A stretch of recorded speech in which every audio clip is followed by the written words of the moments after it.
Lequel de ces baptêmes est le bon? Serions-nous en droit de demander en lisant l'Évangile?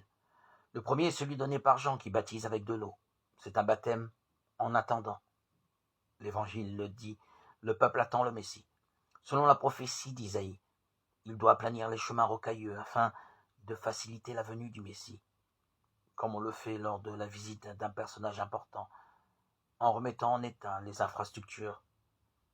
Pour ce faire, les disciples de Jean-Baptiste doivent vivre pauvrement et pratiquer la justice. Le baptême qu'ils reçoivent en est le signe.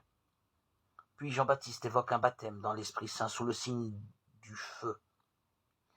L'identité de celui qui baptise change.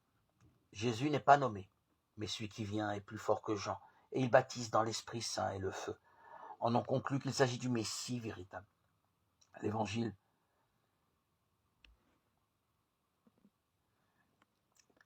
qui annonce le baptême du Seigneur omet un épisode intermédiaire.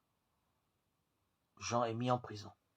La période du précurseur s'achève et celle de la venue effective du Messie commence.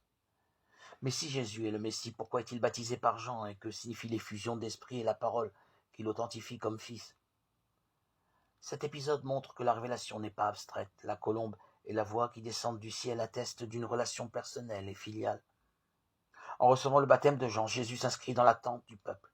En accueillant l'attestation de son identité, Jésus ne devient plus fils, il est de toute éternité.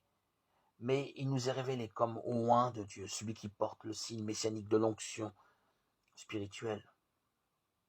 Pour nous, le baptême est à la fois attente du bonheur que nous espérons et renaissance, pour vivre dans le temps présent de manière raisonnable, avec justice et piété.